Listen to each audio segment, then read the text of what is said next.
Good morning, ladies and gentlemen. How are we today? Welcome to another episode of Barefoot Conversations with Magdalene. How are you doing? Can you believe it? It's another week. Wow, where's the time flying by? It just seems like yesterday that I was here talking to us about the impact of Brexit on the female entrepreneurs, which was last week's show. And then we're 1 week later, we're here again. How are you doing? How has it been for you? And how is everything? I want to know. It's a live conversation. Interact with me. Let's have a conversation. I don't just want it to be just me talking. That's why it's live. So I have feedback from you guys and everything. So how you doing? How was your weekend? I had a very hectic weekend. This last weekend saw my organization, Music Relief Foundation, having a event for young people, and it was titled Youth Empowerment Summit, Overcoming Low Self-Esteem. And it was great because the young people that were there, they benefited from it because there was 3 speakers, myself included, and 2 other speakers. And we came in with different angles to just kind of help the young people because, you know, young people, they are our leaders of tomorrow. So we need to be able to help them out. We can't just leave them and abandon them, because if we leave them and abandon them today, when they become leaders tomorrow, what are they going to be leading and how are they going to lead? Are they going to lead in a positive way? Are they going to lead in a negative way? So we need to impact their lives. Okay, so let's go on to right straight to today's show. Today's show, I'm talking about mental health. Mental health, and why is it a taboo in some cultures? So send me, I've got a viewer on here now, so please do let me know your name and let's just kind of connect with me. Let's have an interaction.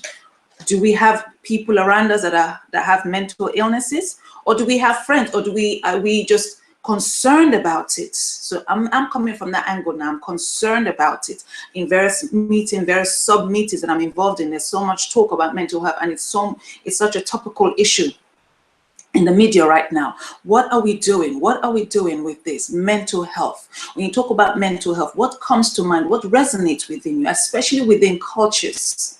So I'm coming from Africa now, so I'm Nigerian, coming from the African background.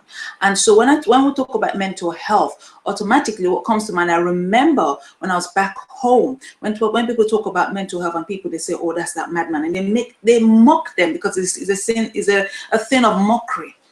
It's a thing of mockery. So they don't look after, from what I could remember, they are not looking after their family members or relatives who have this disease. What is being done now is that they have been left on the streets and they're just roaming around and, you know, just doing anything. And they become a sense of, they become that scary person, that scary thing that people don't go to. Everybody runs away from them because it's like, we don't want to go near this person because they're mad, they're going to harm you, they're going to do this and they're going to do that.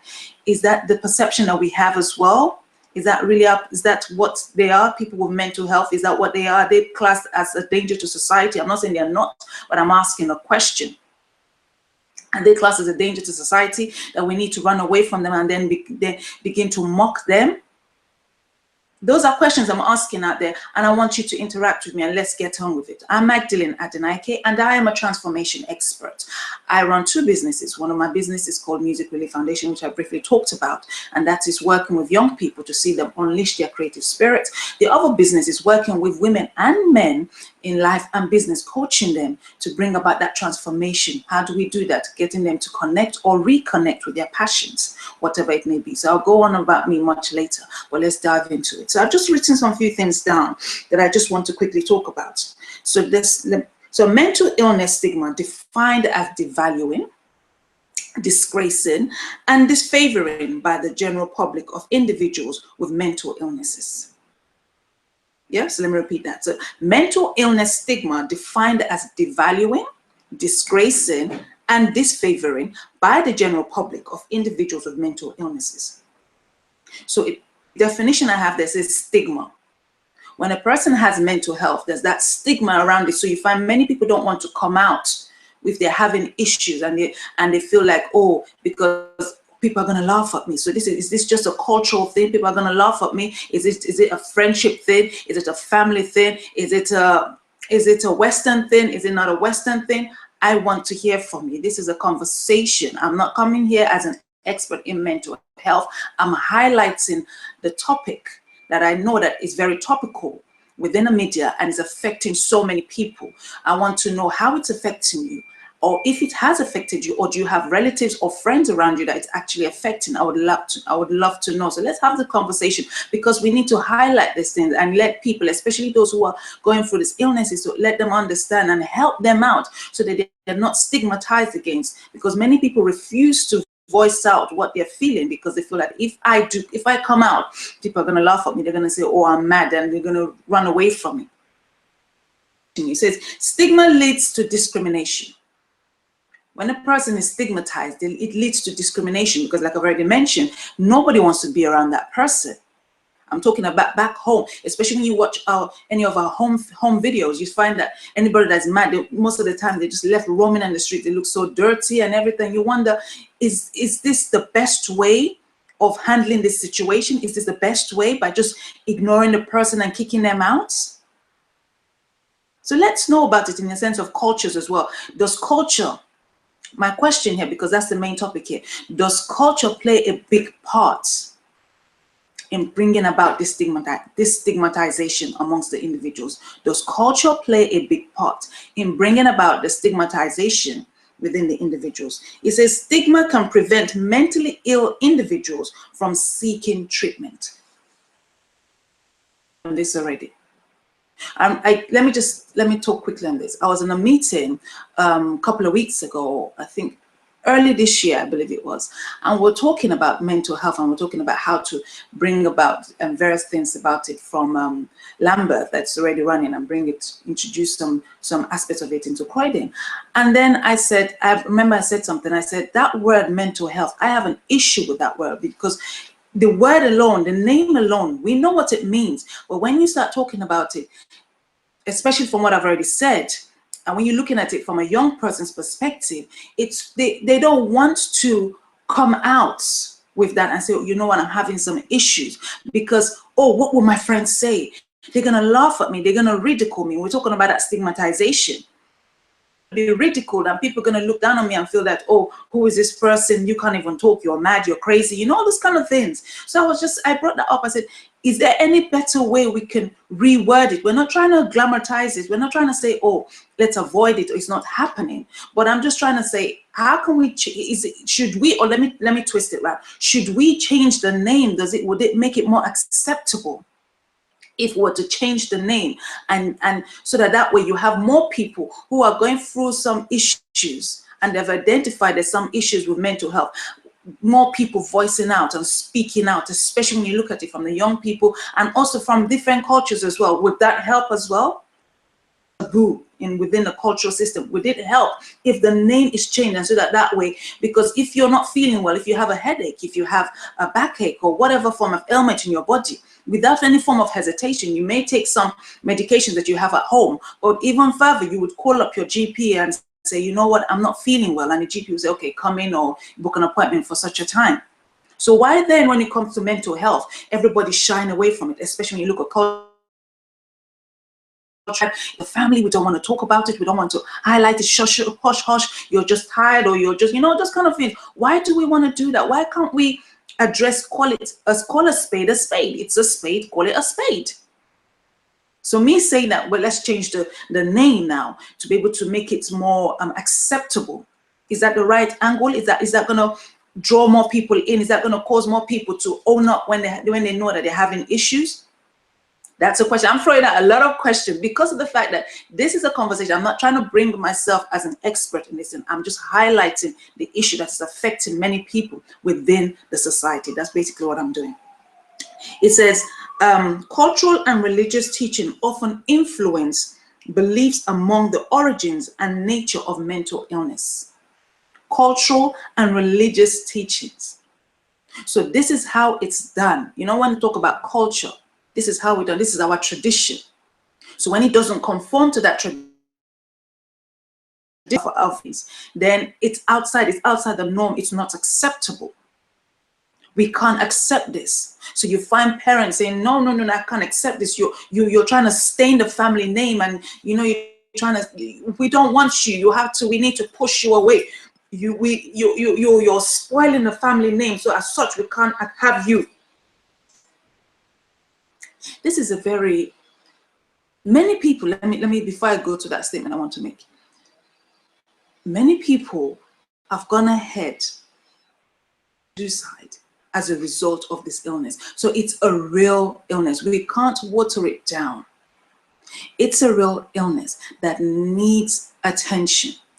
Just like any physical ailment that we may have in our bodies that is manifesting in the body. This is also a real illness that needs attention. By pushing the person away or telling the person to hush, hush, does it solve the matter? We need to be asking ourselves, does it solve the matter when we say that it doesn't matter, or keep quiet, you don't know what you're talking about? Because I find that there was one particular incident, and I think that's what has led me to really come and talk about it, that happened to me. So this is somebody that I know of, and I know that the person's on medication, but for some reason, this person stopped taking her medication. And so I got the brunt of this person's reaction because she wasn't taking the medication. And for me, that was a very scary moment, because I was like, where did this come from? Where did this come from? So it's not just the case that this person just flipped and whatever, because I know the backstory before. So that's why I'm saying, where did this come from? So I was quite scared. I was quite taken aback firstly. And then I was scared because I was like, whoa, okay, what have I said to have warranted this reaction? When everything went through, eventually found out that this person had stopped taking her medication. So hence the reason she reacted in this manner. So from someone that's an outsider who was always been relating with this person and never had any issue, now I'm finding myself having to be very cautious in how I interact with this person now. And so I'm like, is that right? Should I then take this person as a second-class citizen because this person is having to go through this? I shouldn't do that. But because of what has happened, at the back of my mind, I'm always like, better watch what you say, because of the fact that this person may take it in a different way. Because the statement that was coming out of this person's mouth, I won't say you just know, but you know that there's something not right here. Because the statement did not fit what I said. I don't know if that made sense. I really don't want to really delve much into it. But the statement did not fit what I said. And so the reaction was not warranted. It was not something that you'd say, okay, you should have reacted in this manner. This person never came back to apologize. I wasn't expecting an apology because of the fact they didn't even know what they were doing. So I'm not going to expect an apology from this person. But then, in such a situation, how do we deal with this? If you are not well equipped, how would you deal? If this happened to you, how would you deal with it? Would you want to run away from this person? Would you still relate with this person? Would you become very childish and immature and then begin to laugh about this person and then begin to spread all manner of silly rumors about this person? Do you understand? I want to know. I really want to know, because that we must look at both sides and look at it from the patient's point of view, because it's an illness, so they're patients. So look at it from the patient's point of view, and then look at it from the other person. So in my case now, for me, who I won't say the innocent victim, because I don't want to put myself as a victim, but me as an outsider who came in and just tried to say something and then got an unwarranted reaction. Am I right in saying it's an unwarranted reaction? Because I'm not trying to offend anybody, because these are things I just really want to know. I really want to understand what's going on. So let me go on. It says, cultural and religious teaching often influence beliefs about the origins and nature of mental illness, and the beliefs about mental illness can affect patients' readiness and willingness to seek treatment. Cultural. I talked about coming from African background and Nigerian, to be specific, and I talk about from my perspective. Some other Nigerians can come on and say, oh, no, it's not like that. But from my particular perspective, from what I've seen, films and everything as that as well, is like they are just left to be, and they become a source of ridicule. And then when you look at it from the religious point of view and as well, is it classed, again, being a Christian as well? So is it classed as a mental illness, or is it classed as a spiritual thing, that we need to tackle the spiritual aspect of things. And then once we tackle the spiritual aspect of things, then that person automatically is well. Okay. let me be cautious with my words, especially what I'm going to say. Being a Christian, which I am, I understand that there's spiritual aspect of things, but I also understand that you still need to have, when the case is when the case warrants the hospitalization, or it warrants an intervention as well from the medics, if we need to follow that route. We are prayed and we're still praying, we still need to follow that route. I give you an example. This is not mental health, I'm just giving an example about the spiritual aspect of things. I'm a mother. I have 4 children. So the recent one, my 4th child now, I remember very vividly. I was in a hospital, obviously, as you do, to go and give birth, and the labor was ongoing. So you had family members who were there, my dad and other family members who were praying, and like God intervened, and it was a long and tiresome labor, very painful. So in such a situation now, would it be best to just sit at home and then let's just pray and pray and pray and pray, and then God just comes from heaven and help me out? Wouldn't it surely it would have been better, obviously, that I was taken to hospital as I was, and then the medics are doing their thing whilst we're also backing up with prayer. So this is a simple example. So which situation, not just my situation, with anybody's situation, this is what's going to happen. Everybody will go to hospital to give birth, excepting if the child comes in, obviously comes before time. And then if especially if we're in the Western world, the ambulance still comes and says, okay, let's take mother and baby to hospital, just ensure everything is okay. We can do that without thinking. If we can do that without thinking about it and saying, oh, you know what, this person needs hospitalization, he needs medical care. Why then, coming back to the religious aspect of things, do we then say, oh, we just need to handle this, the religious aspect or the spiritual aspect of things, and not attend to the physical? The physical being that this person that we're praying for still needs medical attention.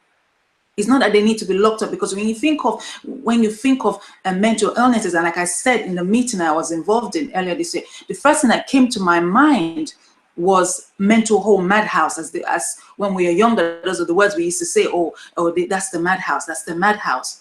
Wrong terminology, I understand, but then when you're youth, that's the kind of that's what you know. So, but that's what I used to say. That's the madhouse. That's the madhouse. And so that's what I said in that meeting. That was the term that we used to use, and all these years later, it doesn't seem to have changed, especially within the young people. So that's why I brought about that whole. I suggested that, oh, why can't we change? And the possibility of changing the name. We can't change the name because it is what it is, but I mean, give it a different term so that, especially when you're trying to approach young people who are having some issues, they don't feel stigmatized against that. If they come out, their friends will laugh for them. Because if the young person comes out and say to the friend, oh, I'm having a headache, his fellow friend or her fellow friend is not going to laugh at them. They're going to say, okay, I've got paracetamol here, or I've got this, I've got that, or, you know, let's fit. So if they can do that for any other ailment, why can't we get something that will make it acceptable for them to be able to interact and talk to themselves, to educate themselves?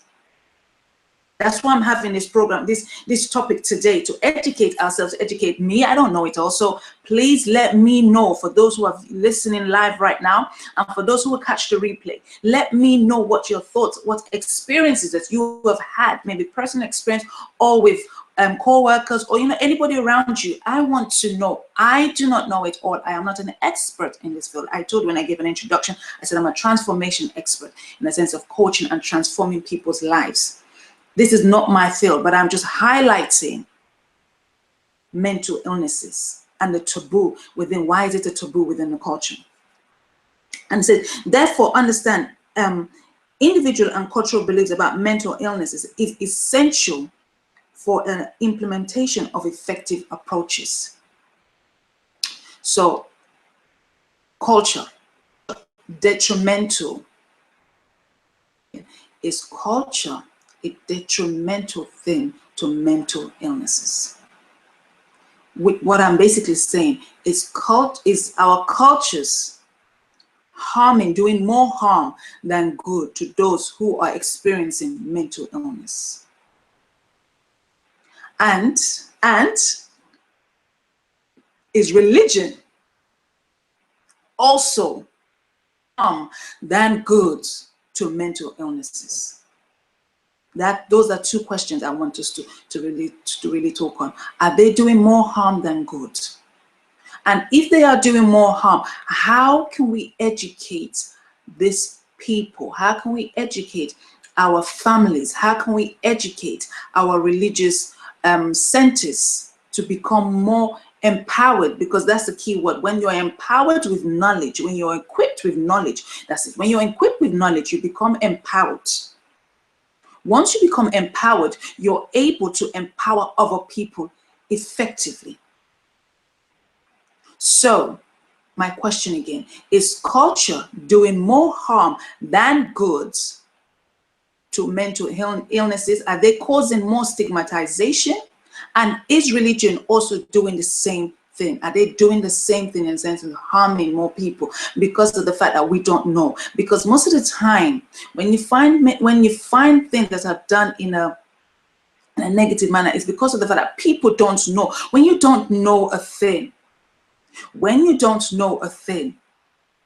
of the time, what do we do?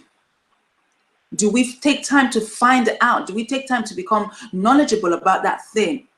Or do we begin to castigate those people or castigate that thing because we don't know?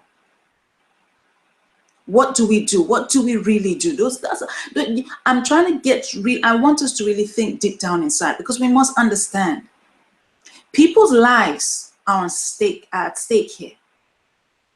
Many people are suffering needlessly. Many people are going without help.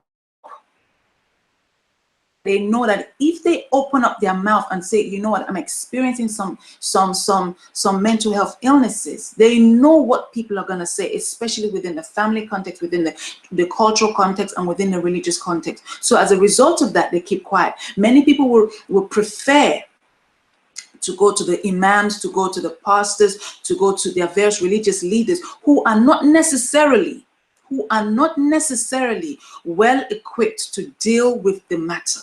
But because they're in a place of position, those people feel more confident to go into them than to reaching out to the medics. So now, is it not better now for the medics and the religious centers to work hand in hand together?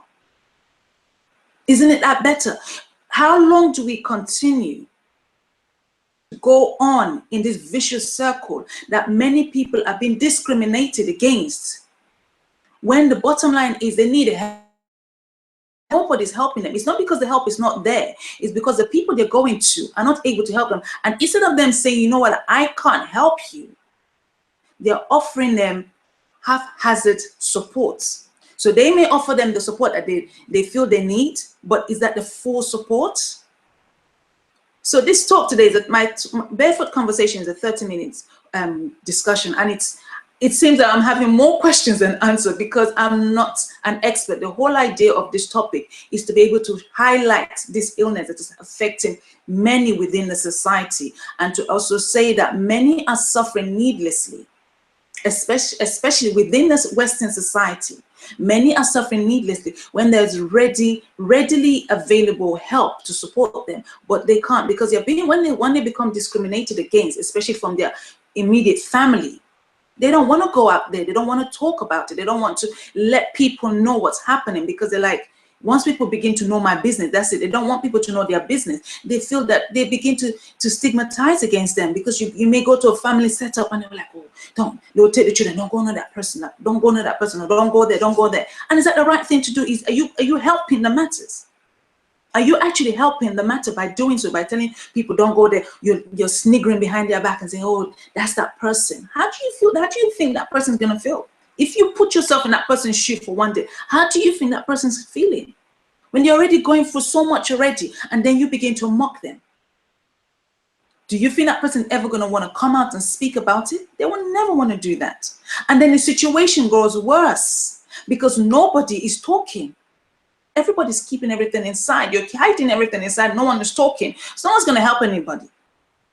So mental illness, coming back to the topic, why is it such a taboo? Why is it such a taboo within our cultures? Why is it such a taboo? So now I've highlighted, I've mentioned cultures, I've mentioned religion, I've also mentioned lack of knowledge, because that's what it boils down to. Lack of knowledge keeps people in one position.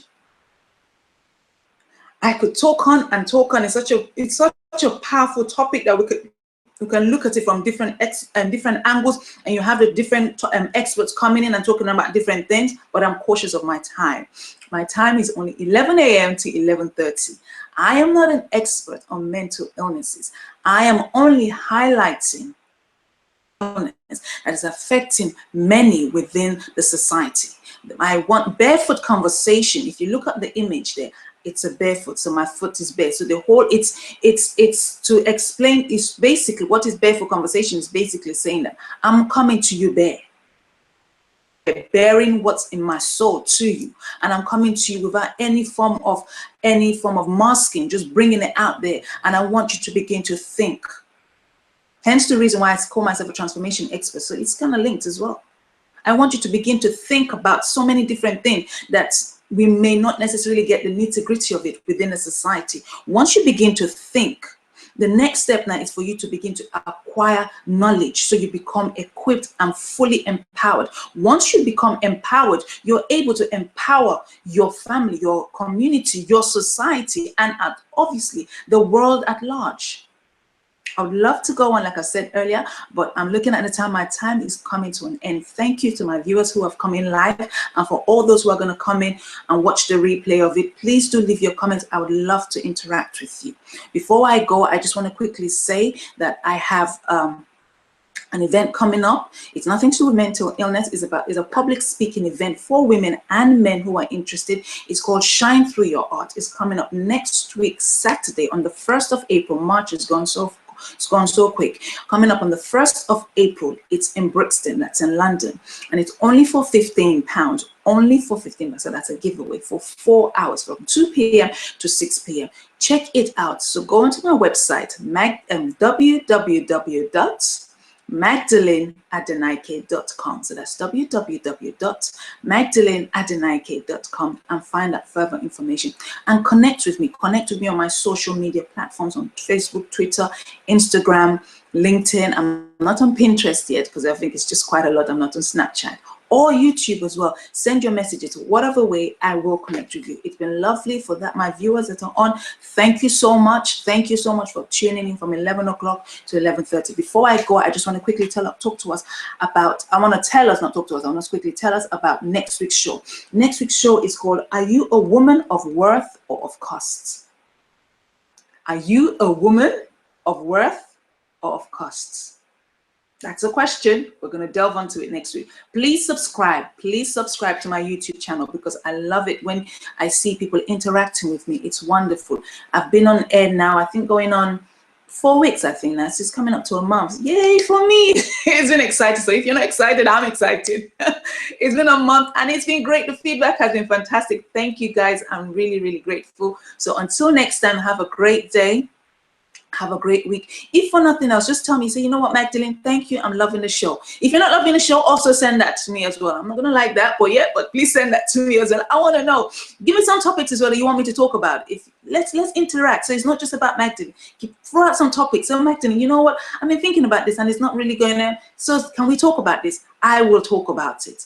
It's bare, so I'm gonna go live with it. I'm gonna just go roll with it, you know. So until next time, have a great day, have a great week. The weather is out, so if you're in London, it's a beautiful day. Enjoy it. I'm not sure about the weather, but at least the sun is out, so you can, you know, lighten up. That's why I'm wearing a yellow today. I'm like, you know what, even if it's not that hot outside, let me try and feel some heat inside, you know. So it's getting hot in here. So until next time, guys, have a great day. Bye for now.